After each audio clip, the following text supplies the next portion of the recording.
प्रिय भक्तों,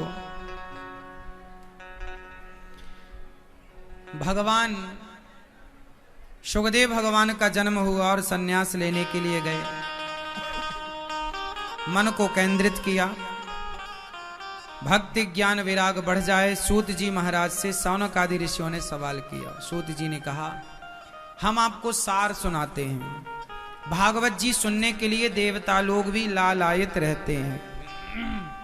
मैया बैठ जाओ, मेरी माँ, भैया बैठ जाओ, बैठ जाओ शांति से। मैया बैठो मेरी माँ। ओ पंचायती मैया, खड़े होके पंचायत कर रही हो। राजा इंद्र, देवराज इंद्र आए और एक बार उन्होंने भागवत सुनने का मन बनाया। शुकताल में शुकदेव भगवान भागवत जी सुना रहे थे राजा परीक्षित को, कि तभी राजा परीक्षित के सामने अमृत का कलश ला करके इंद्र ने रखा और परीक्षित जी से कहा, आप ये पी लो और अमर हो जाओ। 7 दिन में मरने का श्राप लगा, आप मरेंगे नहीं। शुकदेव भगवान ने कहा, राजन क्या करना है? परीक्षित, आपके सामने भागवतामृत भी है और स्वर्ग का अमृत भी है। परीक्षित जी ने कहा, हम स्वर्ग के अमृत को स्वीकार नहीं करेंगे, क्योंकि स्वर्ग का अमृत कोई पी ले तो उसे स्वर्ग मिल जाता है, पर भागवतामृत कोई पी ले उसे भगवान मिल जाते हैं। और भगवान के सामने स्वर्ग की कीमत क्या है? इसलिए भागवत भगवान है। भागवत को क्या कहा गया? प्रत्यक्षः कृष्ण एव ही, प्रत्यक्ष परमात्मा का स्वरूप है। भगवान की कृपा से ही सब।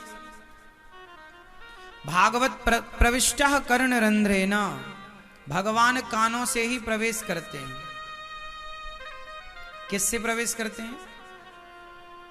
इसलिए कथा जब कानों से सुनते हैं तो कानों के द्वारा भगवान ही तो प्रवेश करते हैं। कथा कौन है? भगवान का ही तो स्वरूप कथा है।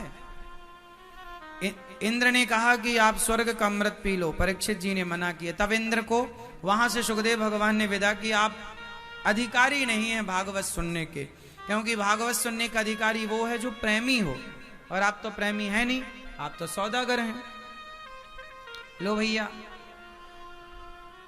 अब इंद्र वहां से चले गए। जब 7 दिन में परीक्षित की सदगति हुई तो तराजू बांधी गई इंद्र के स्वर्ग लोक में, और तौल कर देखा गया कि भागवत जी का पलड़ा कितना भारी है। तौल कर देखा गया तो भागवत जी का पलड़ा भारी था। स्वर्ग के सुखों से भागवत जी का पलड़ा भारी था। तब भागवत जी को एक पलड़े पर रखकर तौला तो भागवत जी से भगवान प्रकट हो गए। इंद्र के सारे स्वर्ग के सुख कमजोर पड़ गए। इंद्र चरणों में गिर पड़े, प्रभु आप यहाँ। भगवान बोले, हम तो यहीं रहते हैं। जहां जहां भागवत होगी, जहां जहां भक्त होंगे, वहां वहां भगवान होंगे।